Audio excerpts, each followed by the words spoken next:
Parents training plans लेकर के जो पेरेंट्स प्रैक्टिस कर रहे हैं, ये प्रूव हो चुका है कि वो आज बेटर प्लेस्ड हैं।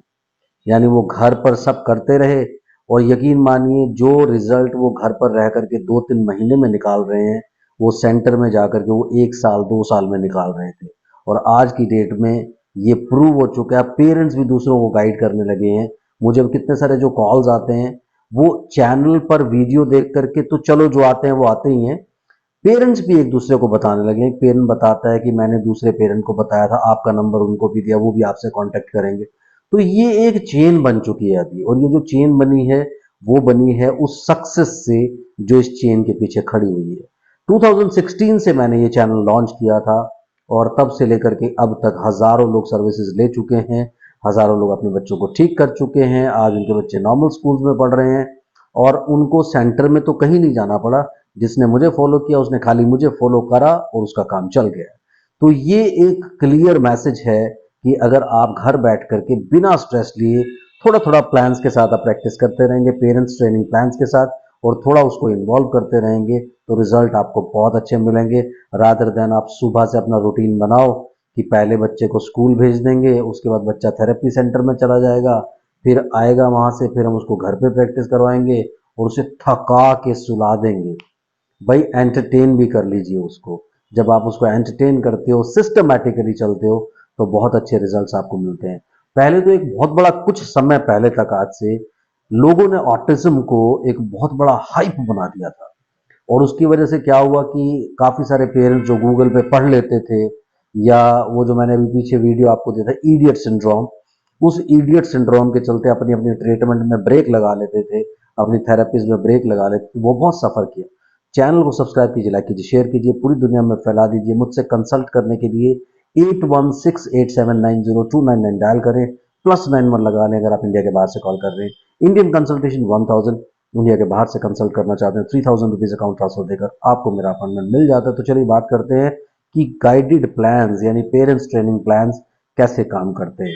जैसे ही आपको पता चलता है कि आपके बच्चे को ऑटिज्म स्पेक्ट्रम डिसऑर्डर है या उससे कनेक्टेड कुछ बिहेवियर डिसऑर्डर्स हैं, आप इमीडिएटली गूगल करना शुरू करते हो और पूरा फैमिली में स्ट्रेस जनरेट कर देते हो, क्यों गूगल के कुछ आर्टिकल्स में ये लिखा हुआ है कि ऐसे बच्चे पूरी तरह ठीक नहीं हो पाते। लेकिन अब ये प्रूव्ड है कि ऐसे बच्चे मेन स्ट्रीम करते हैं, नॉर्मल स्कूल में जाते हैं, नॉर्मल लाइफ जीते हैं। तो फिर क्यों क्यों फिक्र करते हैं आप लोग? इसलिए सिर्फ और सिर्फ आपको करना क्या है, जैसे ही आपको ये पता चलता है, आप अपने किसी अच्छे कोच को, अपने अच्छे किसी गाइड को देखिए, मेंटोर को देखिए, डॉक्टर को देखिए, ऑक्यूपेशनल थेरेपिस्ट को देखिए, स्पीच थेरेपिस्ट को देखिए, पीडियाट्रिक न्यूरोलॉजिस्ट को देखिए, किसी को भी देखिए, उसके साथ जुड़ जाइए, उसके साथ होम ट्रेनिंग प्लान्स ज्वाइन कर लीजिए, ताकि वो आपको पूरी तरह से ट्रेनिंग दें और आप आगे बढ़ें अपनी जिंदगी में।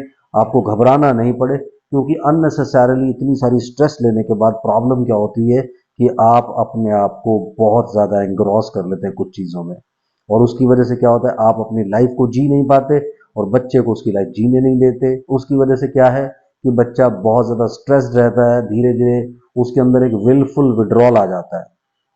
अभी आज भी अस्मा से मेरी बात हुई और उसने ये बताया, उसने ये दिखाया भी सही, उसके वीडियोस भी मैंने देखे बच्चे के, तो उसमें भी यही चीज़ साफ दिखाई दे रही थी कि आज आप उनको कोई एक्टिविटीज भी करवाने की कोशिश करते हैं तो बच्चा भागता है, या फिर बच्चा एज अ फॉर्मेलिटी आपको सब कुछ करके दिखाएगा, लो जी मुझे तो आता है, आप क्या करवाना चाहोगे। उससे क्या हो रहा है कि बच्चों का ना वो इंटरेस्ट लूज हो रहा है आपकी ट्रीटमेंट में, आपकी थेरेपी में।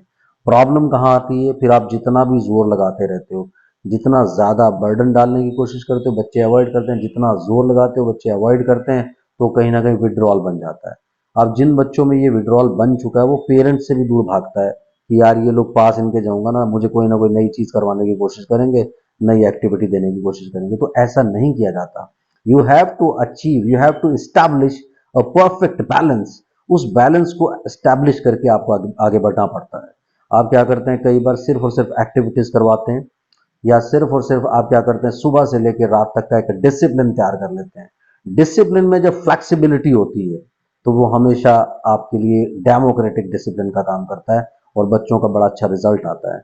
जब डिसिप्लिन रिजिड होता है, टफ मदर्स की तरह आप हर वक्त पीछे लग जाते हैं और पूरा सुबह से लेकर रात तक एक रूटीन बना देते हैं, यानी आपको टफ सिर्फ और सिर्फ एक्टिविटी के टाइम पे होना है, बाकी सारा दिन आपको सॉफ्ट रहना है, बच्चे के साथ खेल कूद का एनवायरनमेंट बना के रखना है, उसके साथ झूमना है, इंजॉय करना है, अपनी लाइफ को भी इंजॉय करना है, उसकी लाइफ को भी इंजॉय करवाना है। तो जब आप इस सिस्टम से चलते हैं तो आपका बच्चा बहुत अच्छे रिजल्ट्स देता है। लेकिन अगर आप सिर्फ और सिर्फ एक्टिविटीज जब भी नज़दीक आया, कभी कुछ बुलवाना शुरू कर दिया, कभी कुछ लिखवाना शुरू कर दिया, कभी यहाँ खड़े करके कोई एक्टिविटी करवानी शुरू कर दी, कभी कोई पजल, कभी कोई गेम, कभी कुछ, उससे क्या होता है, वो आपसे बोर होने लगता है, उसका इंटरेस्ट आप में से खत्म होता है। जब आप में से इंटरेस्ट खत्म होता है तो आपकी एक्टिविटीज में से भी इंटरेस्ट वो खत्म हो जाता है, और आप जितना मर्जी जोर लगा लें फिर आपको रिजल्ट्स नहीं मिलते। इसलिए पॉजिटिव रह करके कोशिश जरूर करें, अपने बच्चे को जबरदस्ती सारा दिन एंग्रोस्ड ना रखें, उसे पॉजिटिव रहने दें और जिंदगी में आगे बढ़ने दें। राइट? तो मुझे लगता है पेरेंट्स गाइडेंस प्लान से आप आगे बढ़ें और कमेंट जरूर करते रहें। Thank you very much. Bye bye.